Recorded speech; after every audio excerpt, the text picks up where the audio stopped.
Oncology.TV at ASCO 2015. Thomas Baldrick with Elizabeth Buchbinder from the Dana-Farber Cancer Center Institute in Boston, Massachusetts. Thank you for stopping by. So you're here to share your retrospective analysis in metastatic melanoma and metastatic renal cell carcinoma. Let's begin with the PROCLAIM patient registry. What is an explanation of it? So the PROCLAIM registry, what it is it's basically a database of patients that have gotten IL-2 from over 40 centers across the country. There's two parts to it. So there's one that's retrospective, because when it started, they wanted to pull cases from patients that had already gotten IL-2. So there's that part, and then there's a prospective part where they're basically anyone new who gets IL-2 gets put into the database, and then they follow how they do, what other treatments they get, and kind of what toxicities and other problems they get going forward. So it's a chance to really look at how patients are getting IL-2, how they're doing on it, and also how it's interacting with other therapies. One of the ways where technology has changed cancer research. Imagine doing this without modern technology. You couldn't do it, and from so many centers across the country, to be able to get that kind of information is invaluable. So what were you looking to achieve?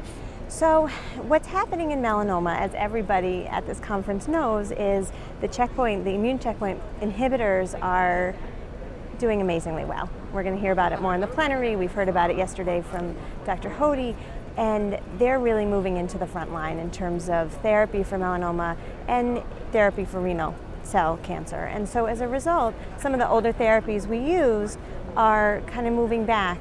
And the question is, are they still safe to give second line? So after immune checkpoint blockade, is it still safe to give IL-2? Is there more toxicity because of how you've changed the immune system? And then also, is there any benefit? So if they don't respond to immune checkpoint blockade, are they then going to not respond to another immune therapy, which is IL-2? And we wanted to answer those questions.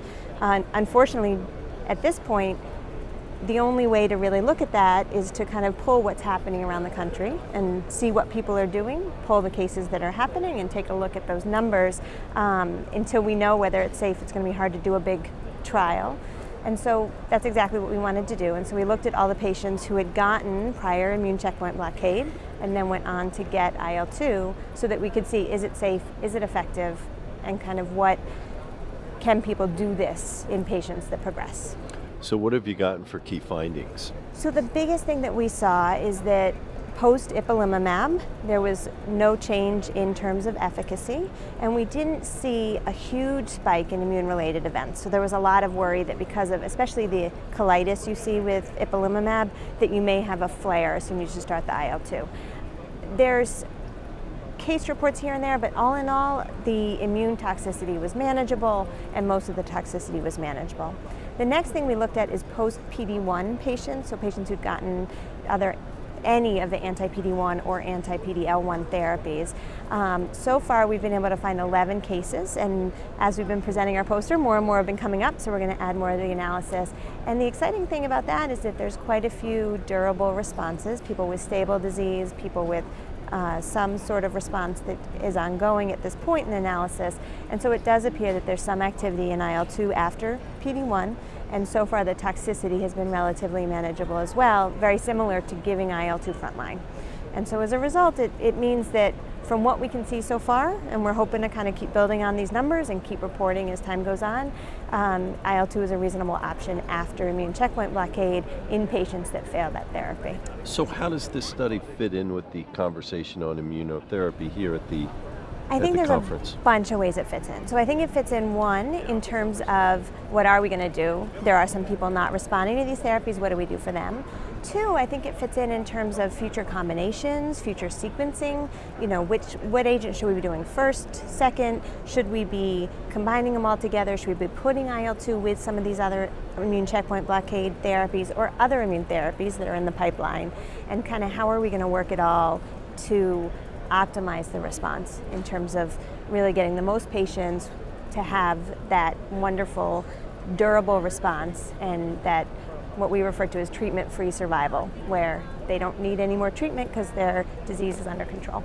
So you have lots of opportunities. What do you do next with this? Yeah, so we're going to keep growing this. We work with a bunch of people who give IL-2, so we're pulling in as many cases as we can. Since the database is prospective, we're going to keep following how people do going forward. And we're going to try and see first off, just to pull as much as we can right now so that we can get it out there, but then also continuing to follow these people in terms of this data. And then also I think we are looking at new combinations, trying to see if there's a role for IL-2 in combination with some of these other therapies. Excellent. Thank you. Come back and keep us posted, would you? Absolutely. Thanks. Yes, sir.